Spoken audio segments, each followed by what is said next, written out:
नमस्कार। Housewife story teller में आपका स्वागत है।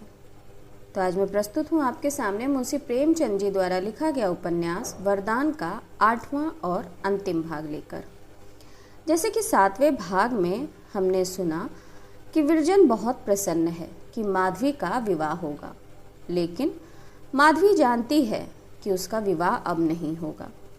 उसने निर्णय कर लिया है कि जीवन का बाकी समय वह इसी प्रकार प्रेम का सपना देखने में काट देगी। तो चलिए आगे की कहानी की शुरुआत करते हैं, क्योंकि आज उस स्वदेशी प्रेमी का शुभागमन है जिसने अपना सर्वस्व देश के लिए बलिदान कर दिया। हर्ष की देवी अपनी सखी सहेलियों के संग टहल रही थी। वायु झूमती थी।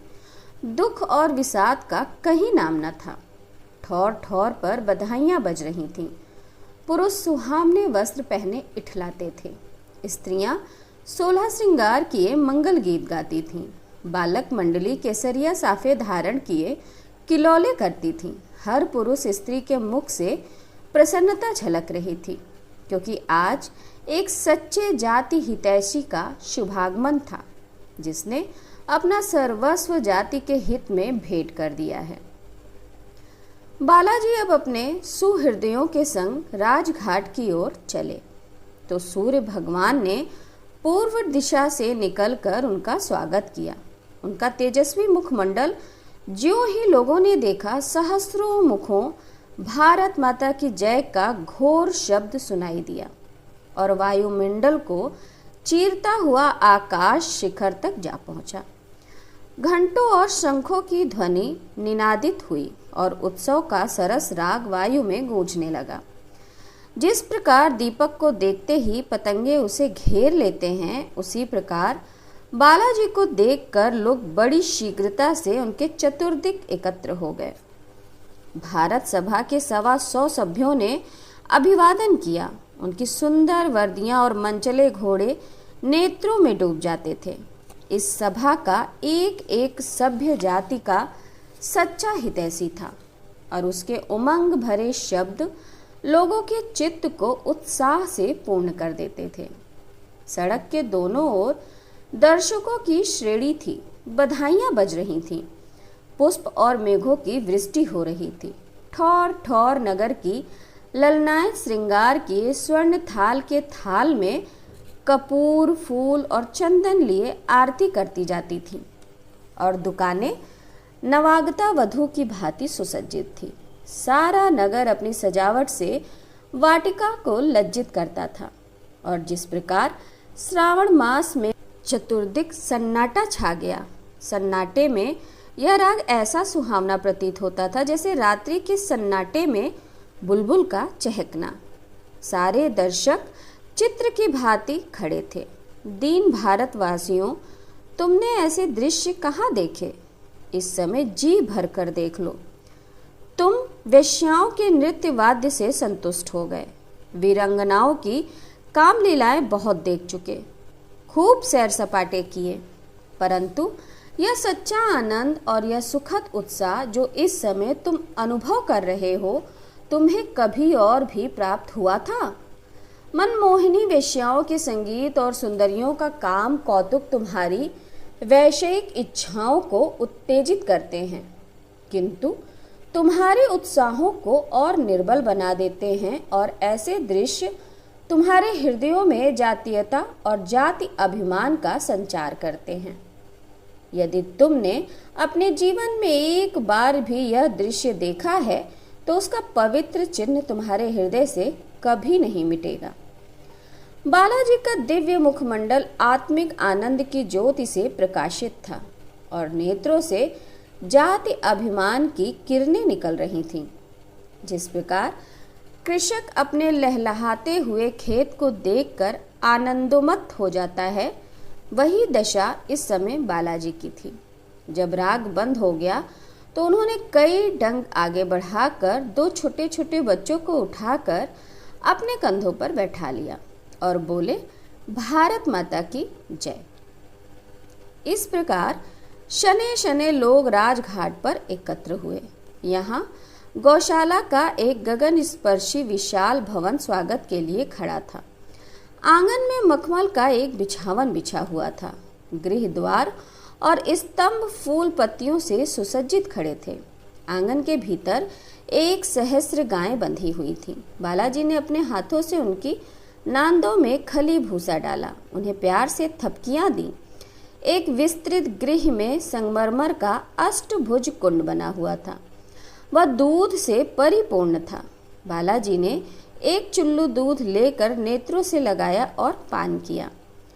अभी आंगन में लोग शांति से बैठने भी ना पाए थे कि कई मनुष्य दौड़े हुए आए और बोले, पंडित बदलू शास्त्री, सेठ उत्तम चंद्र और लाला माखन लाल बाहर खड़े कोलाहल मचा रहे हैं और कहते हैं कि हमको बालाजी से दो दो बातें करने दो।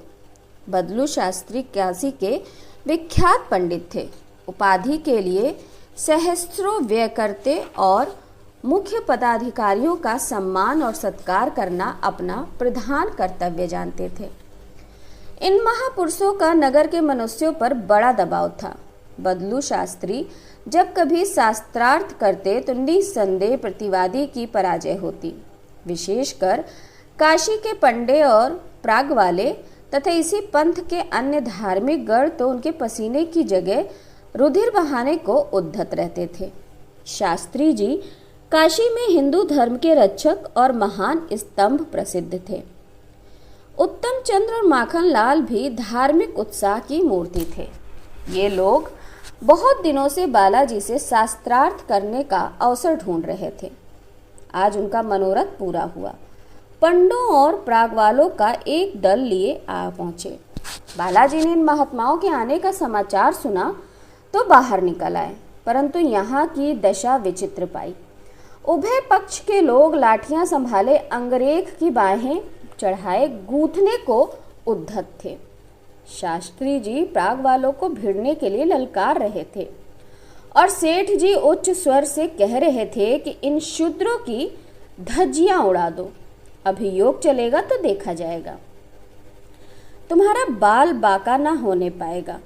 माखन लाल शाह गला फाड़ फाड़ कर चिल्लाते थे कि निकल आए जिसे कुछ अभिमान हो, प्रत्येक को सब्ज बाग दिखा दूंगा। बालाजी ने जब यह रंग देखा तो राजा धर्म सिंह से बोले, आप बलदू शास्त्री को जाकर समझा दीजिए कि वह इस दुष्टता को त्याग दे, अन्यथा दोनों पक्ष वालों की हानि होगी और जगत में उपहास होगा सो अलग। राजा साहब के नेत्रों से अग्नि बरस रही थी। बोले, इस पुरुष से बातें करने में मैं अपनी अप्रतिष्ठा समझता हूँ। उसे प्राग वालों के समूहों का अभिमान है, परंतु मैं आज उसका सारा मद चूर्ण कर देता हूँ। उनका अभिप्राय इसके अतिरिक्त और कुछ नहीं है कि वे आपके ऊपर वार करें, पर जब तक मैं और मेरे 5 पुत्र जीवित हैं तब तक कोई आपकी ओर कुदृष्टि से नहीं देख सकता। आपके एक संकेत मात्र की देर है, मैं पलक मारते उन्हें इस दुष्टता का स्वाद चखा दूंगा। बालाजी जान गए कि यह वीर उमंग में आ गया है। राजपूत जब उमंग में आता है तो उसे मरने मारने के अतिरिक्त और कुछ नहीं सूझता। बोले, राजा साहब, आप दूरदर्शी होकर ऐसे वचन कहते हैं। यह अवसर ऐसे वचनों का नहीं है। आगे बढ़कर अपने आदमियों को रोकिए, नहीं तो परिणाम बुरा होगा। बालाजी यह कहते कहते अचानक रुक गए। समुद्र की तरंगों की भांति लोग इधर उधर से उमड़ते चले आते थे। हाथों में लाठियां थीं और नेत्रों में रुधिर की लाली, मुखमंडल क्रुद्ध, भ्रुकुटी भ्रुकुटिल। देखते देखते यह जनसमुदाय प्राग वालों के सिर पर पहुंच गया। समय सन्निग्ध था और लाठियां सिर को चूमने के लिए व्यथित थीं। बालाजी विद्युत की भांति लपक कर घोड़े पर सवार हो गए और अति उच्च स्वर में बोले, भाइयों, यह क्या अंधेर है? यदि मुझे अपना मित्र समझते हो तो झटपट हाथ नीचे कर लो और पैरों को 1 इंच भी आगे ना बढ़ने दो। मुझे अभिमान है कि तुम्हारे हृदयों में विरोचित क्रोध और उमंग तरंगित हो रहे हैं। क्रोध एक पवित्र उद्वेग और पवित्र उत्साह है, परंतु आत्मसंवरण उससे भी अधिक पवित्र धर्म है। इस समय अपने क्रोध को दृढ़ता से रोको। क्या तुम अपनी जाति के साथ कुल का कर्तव्य पालन कर चुके कि इस प्रकार प्राण विसर्जन करने पर कटिबद्ध हो? क्या तुम दीपक लेकर भी कूप में गिरना चाहते हो? ये लोग तुम्हारे स्वदेश बांधव और तुम्हारे ही रुधिर हैं। उन्हें अपना शत्रु मत समझो। यदि वे लोग मूर्ख हैं तो उनकी मूर्खता का निवारण करना तुम्हारा कर्तव्य है। यदि वे तुम्हें अपशब्द कहें तो तुम बुरा मत मानो। यदि वे तुमसे युद्ध करने की प्रस्तुत हों तो तुम नम्रता से स्वीकार कर लो और एक चतुर वैद्य की भांति अपने विचारहीन रोगियों की औषधि करने में तल्लीन हो जाओ। मेरी इस आशा के प्रतिकूल यदि तुम में से किसी ने हाथ उठाया तो वह जाति का शत्रु होगा। जिस प्रकार सूर्य के निकलने से कोहरा फट जाता है, उसी प्रकार बालाजी के आने से विरोधियों की सेना तितर बितर हो गई। बहुत से मनुष्य जो उपद्रव के उद्देश्य से आए थे, श्रद्धा पूर्वक बालाजी के चरणों में मस्तक झुकाकर उनके अनुयायियों के वर्ग में सम्मिलित हो गए।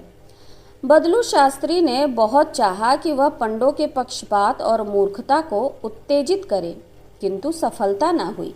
बालाजी ने अपने वाक्यों के जादू से थोड़ी ही देर में पंडों की अहिरों और पासियों से गले मिला दिया। उनके अंतिम शब्द थे, यदि आप दृढ़ता से कार्य करते जाएंगे तो अवश्य एक दिन आपको अभिष्ट सिद्धि का स्वर्ण स्तंभ दिखाई देगा, परंतु धैर्य को कभी हाथ से न जाने दें। दृढ़ता बड़ी प्रबल शक्ति है। दृढ़ता पुरुष के सब गुणों का राजा है। दृढ़ता वीरता का एक प्रधान अंग है। इसको कदापि हाथ से ना जाने देना। तुम्हारी परीक्षाएं होंगी। ऐसी दशा में दृढ़ता के अतिरिक्त कोई विश्वास पात्र पथ प्रदर्शक नहीं मिलेगा। दृढ़ता यदि सफल नहीं भी हो सके तो भी संसार में अपना नाम छोड़ जाती है। बालाजी ने घर पहुंचकर समाचार पत्र खोला। मुख पीला हो गया और करुण हृदय से एक ठंडी सांस निकल आई। धर्म सिंह ने घबरा कर पूछा, कुशल तो है? बालाजी ने बोला, सदिया में नदी का बांध फट गया है। 10 सहस्र मनुष्य गृहहीन हो गए। धर्म सिंह, ओहो। बालाजी, सहस्रों मनुष्य प्रवाह की भेंट हो गए। सारा नगर नष्ट हो गया। घरों की छतों पर नावें चल रही हैं। भारत सभा के लोग पहुंच गए हैं और यथाशक्ति लोगों की रक्षा कर रहे हैं, किंतु उनकी संख्या बहुत कम है। धर्म सिंह, हे ईश्वर, तू ही अनाथों का नाथ है। बालाजी, गोपाल गौशाला बह गई। 1 सहस्र गायें जल प्रवाह की भेंट हो गईं। 3 घंटे तक निरंतर मूसलाधार पानी बरसता रहा। 16 इंच पानी गिरा। नगर के उत्तरी विभाग में सारा नगर एकत्र है। न रहने को गृह, न खाने को अन्न, शव की राशियां लगी हुई हैं। बहुत से लोग भूखे मरे जाते हैं। सब उत्पात पीड़ित मनुष्य बालाजी को बुलाने की रट लगा रहे हैं। उनका विचार यह है कि मेरे पहुंचने से उनके दुख दूर हो जाएंगे। कुछ काल तक बालाजी ध्यान में मग्न रहे। तत्पश्चात बोले, मेरा जाना आवश्यक है। मैं तुरंत जाऊंगा। आप सदिया की भारत सभा को तार दे दीजिए कि वह इस कार्य में मेरी सहायता करने को उद्धत रहें। राजा साहब ने सविनय निवेदन किया, आज्ञा हो तो मैं भी चलूं? बालाजी, मैं पहुंचकर आपको सूचना दूंगा। मेरे विचार में आपके जाने की कोई आवश्यकता ना होगी। धर्म सिंह, उत्तम होता कि आप प्रातःकाल ही जाते। बालाजी, नहीं, मुझे यहाँ एक क्षण भी ठहरना कठिन जान पड़ता है। अभी मुझे वहाँ तक पहुँचने में कई दिन लगेंगे। पल भर में नगर में ये समाचार फैल गया कि सदिया में बाढ़ आ गई और बालाजी इस समय वहाँ जा रहे हैं। यह सुनते ही सहस्रों मनुष्य बालाजी को पहुँचाने के लिए निकल पड़े। यह सुनते ही अर्धरात्रि का सन्नाटा छा गया। स्वामा घबरा कर उठी और द्वार की ओर लपकी, मानो वह बालाजी को रोक लेगी। उसके संग सबकी सब स्त्रियां उठ खड़ी हुईं और उसके पीछे पीछे चली। ब्रजरानी ने कहा, चाची, क्या उन्हें बरबस विदा करोगी? अभी तो वे कमरे में हैं। मैं उन्हें ना जाने दूंगी। विदा कैसा करना? ब्रजरानी, उनका सदिया जाना आवश्यक है। सुआमा, मैं क्या सदिया को लेकर चाटूंगी? भाड़ में जाए, मैं भी तो कोई हूँ। मेरा भी तो उन पर कोई अधिकार है। ब्रजरानी, तुम्हें मेरी शपथ, इस समय ऐसी बातें ना करना। सहस्रों मनुष्य केवल उनके भरोसे पर जी रहे हैं, यह जाएंगे तो प्रलय हो जाएगा। माता की ममता ने मनुष्यत्व को जातित्व में दबा दिया, परंतु ब्रजरानी ने समझा बुझाकर उसे रोक लिया। सुआमा इस घटना को स्मरण करके सर्वदा पछताया करती थी। उसे आश्चर्य होता था कि मैं आपे से बाहर क्यों हो गई। रानी जी ने पूछा, विरजन, बालाजी को जयमाला कौन पहनाएगा? विरजन, आप पहनाएंगी। रानी जी, और तुम क्या करोगी? विरजन, मैं उनके माथे पर तिलक लगाऊंगी। रानी जी, माधवी कहाँ है? विरजन, उसे न छेड़ो, बेचारी अपने ध्यान में मग्न है। इस बीच में बालाजी बाहर निकले। स्त्रियां भी उनकी ओर बढ़ीं। बालाजी ने सुआमा को देखा तो निकट आकर उसके चरण स्पर्श किए। सुआमा ने उन्हें उठाकर हृदय से लगा लिया। कुछ कहना चाहती थी, परंतु ममता में मुख ना खोल सकी। रानी जी फूलों की जयमाला लेकर चली कि उनके कंठ में डाल दूं, किंतु चरण थर्राए और आगे ना बढ़ सकी। ब्रजरानी चंदन का थाल लेकर चली, परंतु नेत्र श्रावण घन की भांति बरसने लगे।